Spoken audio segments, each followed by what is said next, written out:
Mr. Charles Laughton in tonight's presentation of Suspense.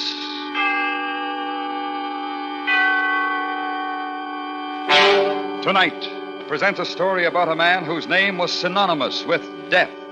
A true story which we call Jack Ketch. Our star, Mr. Charles Laughton.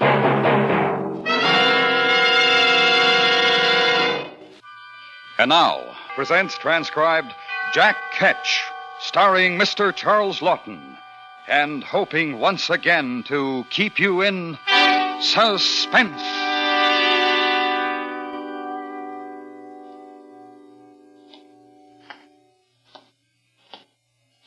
Evening, Mr. Price. Evening, William. Cold enough. Hard day for you, Mr. Price? I must say I'm fair wore out. What you need is a bit of the old warming for the cockles. How true, how true. It's cruel work for a man in this weather. Well, you hop down to the Blue Ball, Mr. Price. Have yourself a dollop. I'd thought of it, but I happen to be a little short of funds tonight, William. I wonder if you... Oh, here. Have one for me, Mr. Price. Oh, it's very nice of you, I must say, William. Very nice. Good night.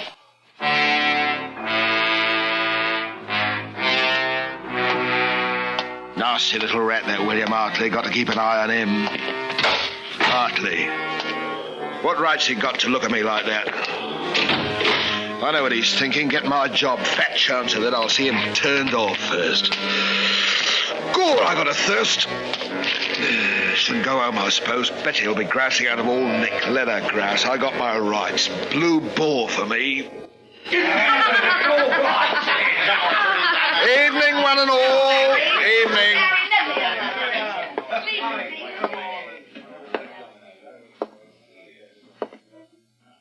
Evening, Mr. White. Mrs. White. Mr. Loam. Oi, Granny, spry as ever. Here, what's all this? Somebody dead? So that's the way it is it? Keeper, ale! I said ale! Ale! Perhaps you didn't hear me the first time. Can you pay for it? Yeah, I can pay for it. And more, don't worry about me. I can pay for anything. You hear that? All of you. I don't need a bloody one of you. You'll all come to me one of these days. Ale. The watchmen are looking for somebody. He don't pay his debts, and he's going to Marshalsea prison for it. Who said that? Who said it? I wonder who's going to get Jack Ketch's job when he's out of office. Who called me that? My name is Price. John Price. John Price! John Price! You hear what I say?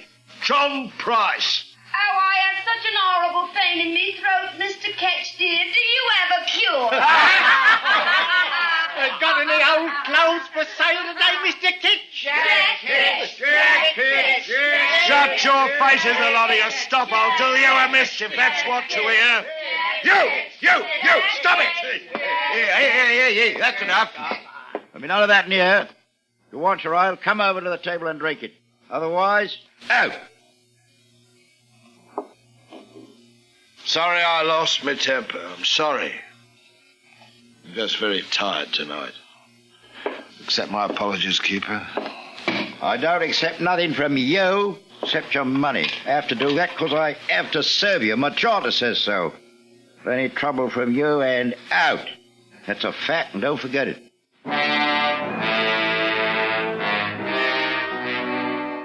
Why do they do that? Why? It's always like this.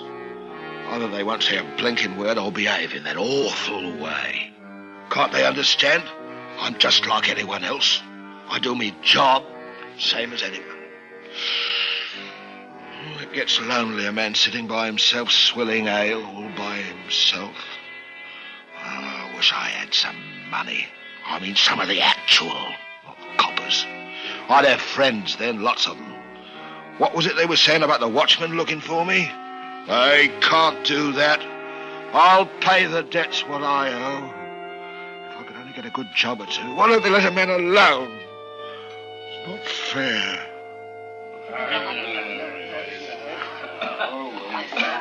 It's not fair. What ain't fair, Mr. Price? Who's that? Oh, William Hartley. You, got off late tonight, didn't you? That's right, Mr. Price. Having a bit of a guzzle, eh? I will not stand familiarity, William Hartley, and kindly remember your place and station. No offence intended. None taken, I hope. Granted. Mind if I sit down with me mug? I don't mind. Oh, long hours, short pay. That's the way of it. William Hartley, why do you talk to me? Why not, Mr. Price? You're my superior, ain't you? In a way. I have to talk to you. I don't want you to have to. I want you to want to. I sympathise. I want a friend. I want people to smile at me on the streets and talk to me and like me. Oh, you've got a burden, Mr. Price, and no mistake. William, how would you like to lend me 5 sovereigns? I could pay you back with interest. I've got 1 or 2 odd debts to pay. I heard about that, Mr. Price. Harry White was saying... Harry White, what's he know? He's out of my job. Like you, William Hartley. You don't pull the wool over my eyes. I know. How could you think such a thing, Mr. Remember, I'm not out of office yet. Remember. You stay nice to me, William, because I have a position. How about a couple of sovereigns? I know you've got it, so there's no use... I'd like to oblige, Mr. Price, so help me I would. But my wife's expectant again, and you know how it is with another mouth to feed. How about a copper's worth of ale, then? You know, I was going to buy one for you, Mr. Price, but when I reached into my pocket, I found I'd just enough for my own mug. William Hartley, you're a dirty, sneaking little liar. Oh, Mr. Price. Don't you never find yourself in trouble? Because if you do, it's John Price is going to be there, taking loving care of you. Oh, Harry, you are a one. Now, you stop it. Anyone would think that we... Hello, Mr. White. Mrs. White. Good evening. Come on, Elizabeth. Time to be going out. All right, Harry. I said hello, that's all. I didn't do no harm, just hello. Well, hello, that's all.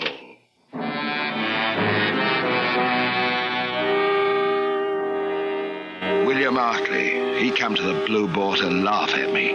That's how he gets his pleasure. They all do. And when I go down, it's going to be the same. Wish I was dead.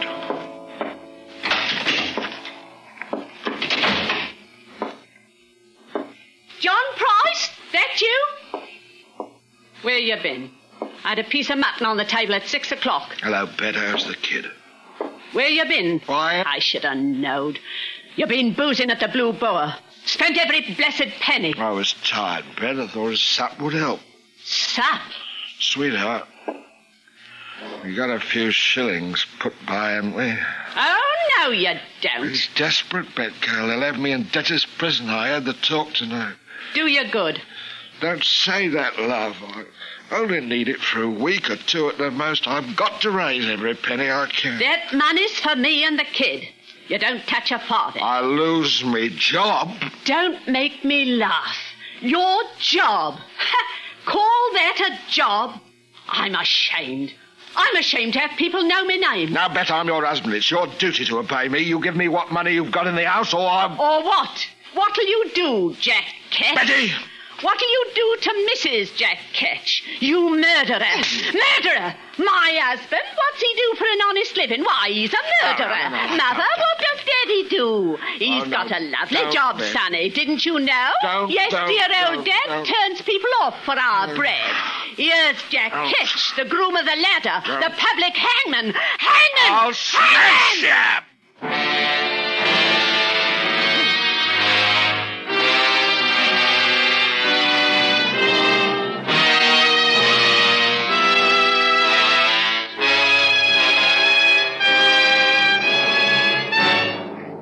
is bringing you Mr. Charles Laughton in Jack Ketch, tonight's production in radio's outstanding theater of thrills, Suspense.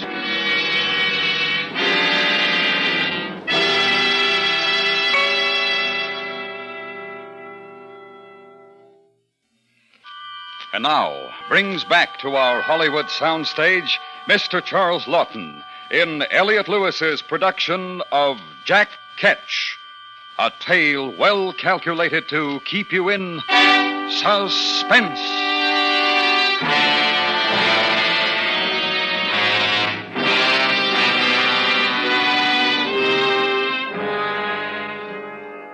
I suppose it was wrong to beat her like that, but what's a man to do? So what with my debts and what I'd done to Bet, here I am in Marshalsea prison. Not the first time I've been here, but what a stinking hole. Phew. All of us together, the muck of London, men, women and dogs. There's one lad that ain't so bad coming yesterday. He's got learning, a gentleman, you can see that. Thomas Lovelace, his name. He's in debt to his eyes. £2,000. I'll be here until I rot, Price. I wouldn't say that, sir. There's always hope. You've been here before? 3 times, sir. This is my 4th and always for debt. Of course, there was the matter of my wife, Betty, this time. What did you do for a living, Price? Why, what's the matter? Hadn't you noticed the others? They never talked to me, sir. Hadn't you noticed? No, not particularly. I'll tell you why. Because I was in the employ of His Majesty. In service to the Crown, that's why. That's why they don't talk to you? I suppose you won't either, sir, when I tell you, but you'll find out in a day or so anyhow. What's the use? I'm the hangman. Hangman? Hangman? But I thought that Jack... Shh! That's what they call me. Oh. I thought so. Go on, sir. I won't trouble you. You're a gentleman. You don't want the likes of me. You haven't got a very savory reputation, you know, Price. It was me job. Somebody had to do it. I've heard that you rather enjoyed it. That is a lie. And what about the poor devils who paid you to put them out of their misery quickly? Well, I was happy to oblige. Poor souls. Sometimes they give me a few pence to help them through the awful passage to heaven. But Lord bless you, I did my best. And if they didn't have any money? Well, I wouldn't hold it against them, you know. Of course, I'm not denying that a nice, neat rack or press job was worth a few shillings extra, but wouldn't you have taken the money, I ask you now, wouldn't you? I wouldn't have had your job, Price. Not for £1 million. Oh, well, that's the way of it. Each man to what he knows. Right, Mr. Lovelace? My profession is hangman. Yours is to be a gentleman. Am I right, sir? And we're both in debtor's prison. That gave him something to think about. He wasn't so high and mighty after that.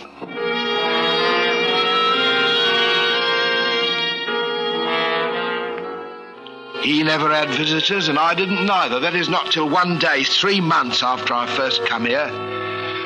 And it was William Hartley. And I didn't like the nasty weasel smile on him. Well, Price, I heard about your misfortune, and I came to sympathise. How thoughtful, William. How do they treat you in here, eh? Like a blooming earl, can't you see?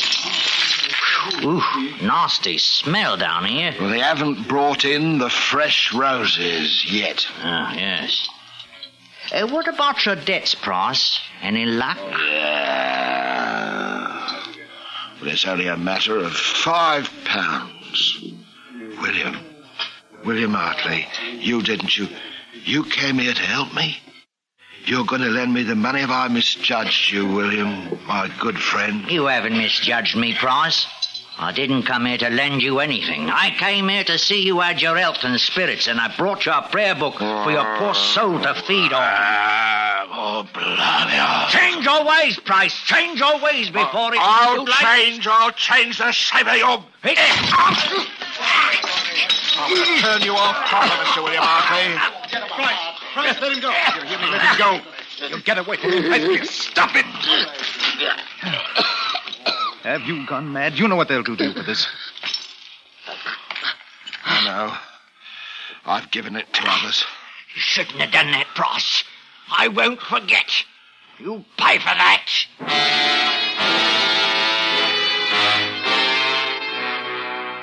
I paid 30 lashes and slumgullion for a month. I wasn't going to forget William Hartley, never in my life. It was Mr. Lovelace who saved me a crust or two of bread when I was brought up from the black hole. It was the best meal I ever had. Then things was the same again. The weeks went by. I wrote a song ballad. Mr. Lovelace did the words in writing for me. I called it The Man of Destiny's Hard Fortune, whereby his hopeful harvest is like to be blasted. Nobody bought it, though, and I still didn't have the money to pay me debts. And I heard about Betty and the kid. They'd run off and left me. That's when I made up my mind to get out of Marshalsea. That and William Hartley. I'd pay a little call on him. I told my idea to Mr. Lovelace one night. Mr. Lovelace. Yes? Come closer. Listen, I'm getting out, see? Now, you've treated me right. I'm willing to take you with me. But how can you? We've got these chains. It's impossible. No, it ain't. They take 'em off in the afternoon when we exercise, don't they? All right. That's the time. But how? Leave it to me. You want to go with me? I'd rather die trying than stay. All right, so here's what we do. There's a wood shed next to the gate in the yard. Doors always open. When we have our constitutional tomorrow, we hop in there and wait till it's dark. One of the keepers will see us. Yeah, there's a new one on. I've been watching him. He's been drunk for a week, easy as pie. You wait.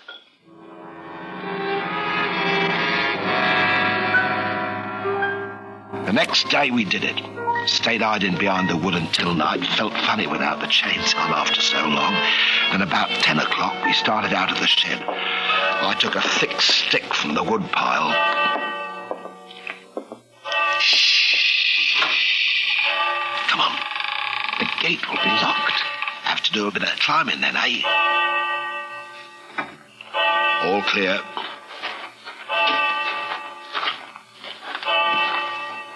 Look, keeper, he's asleep. We have to pass him, supposing he wakes up. He won't.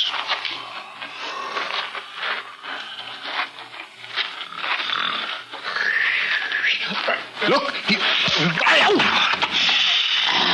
give me a hand up first and I'll pull you over. Right. All right. Give me your hand. All right. Up you come. And there's London. Ain't that the loveliest sight? William Hartley's out there in it. Come on.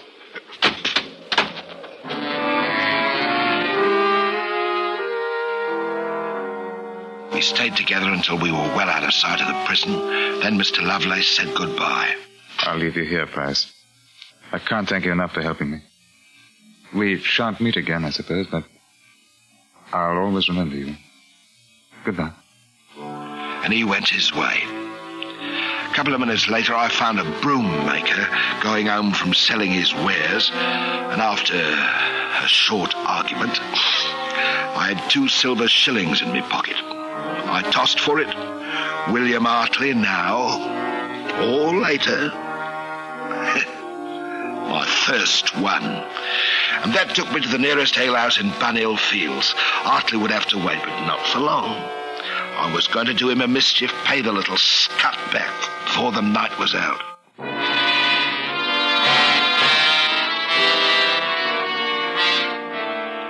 It was 2 hours later that I left the alehouse with a lovely swishing in me belly and happiness in me head. Being drunk, I couldn't on me life remember what it was I had to do. I knew there was something. How his groans was dreadful for to hear, as the stones they pressed upon him, and Jack stood solemn, not shedding a tear, when the awful... Hello, who's that? It's me, Elizabeth White. Is that you, John Price? I thought you were in Marshalsea. Elizabeth White? Well, I never. What you doing in Bunhill Fields this time of night? I had an order of gingerbread to deliver. Nah. You frightened me. Who, me? Well, I'm all right, you know. I've had one or two, but nobody can say John Price can't behave like a gentleman. Oh, you are wicked. Oh, I wish I was married to a sweet woman like you. Ooh, how I envy your husband. Now, Mr. Price. I apologize. Humbly. Do you hate me? Of course not. I never hated you. It was Harry didn't want me to talk to you. I mean, you know, because I'm hangman. Well, you're not anymore, anyway. I'm really very gentle at heart, you know. Just misunderstood by one and all. I suppose. Elizabeth, I've always had a liking for you. Mr. Price. Have you got a little money put away? We could make it a business arrangement, just you and me. I'd pay you next month. How's that? I haven't got anything, Mr. Price. Hold on, maybe a shilling or two tucked. Well, you must have copped something for the gingerbread. Please, Mr. Price, my Harry will be awful. It ain't honourable for a man in my position to be in debt. There's no one to turn to. Come on. I'll pay you back. I swear it's desperate. No, Mr. Price. Where do you keep it, eh? Stop it! You'll have the watchman down there. Stop it! Let me go. Where is it? Give it over, you hear me? You don't. I need this. I need it. I told you I'd pay it. Shut it off! Shut it off! Shut it!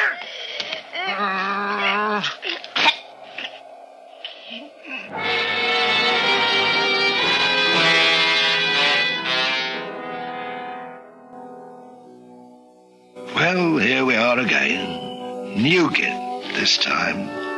The watchman got me, but it was too late for Elizabeth White. Afraid I'd done her in. Poor soul. I'm to hang for it, so there you are. I can hear them coming for me now. I'd like a nice swig or something to see me on my way.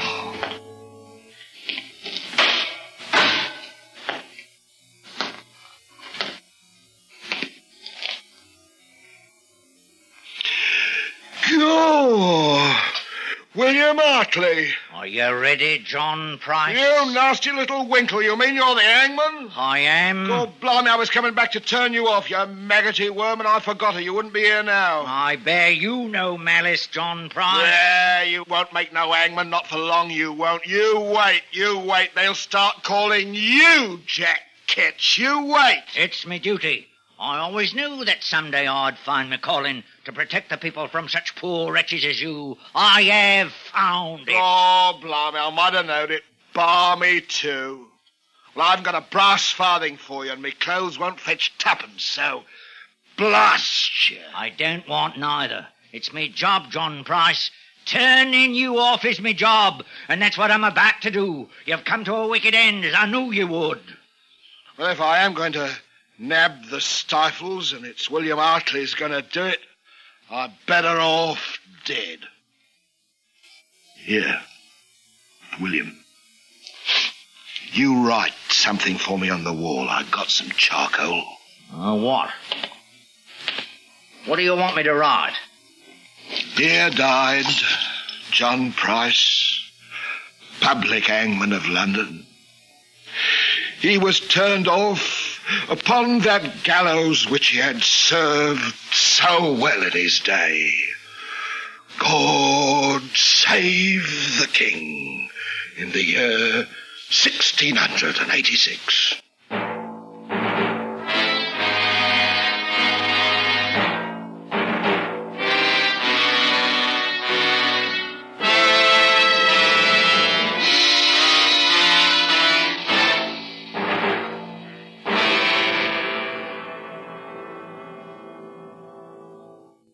Suspense. Tonight's star, Mr. Charles Laughton, will return in just a moment. This is Charles Laughton. Next week... Suspense. Jack Ketch was written for Suspense by Anthony Ellis. Suspense is transcribed and directed by Elliot Lewis. Music was composed by Lucian Morowick and conducted by Lud Gluskin. In tonight's story, Joe Kearns was heard as Hartley. Featured in the cast were Joan Banks, Doris Lloyd, Ben Wright, Raymond Lawrence, and Ramsey Hill.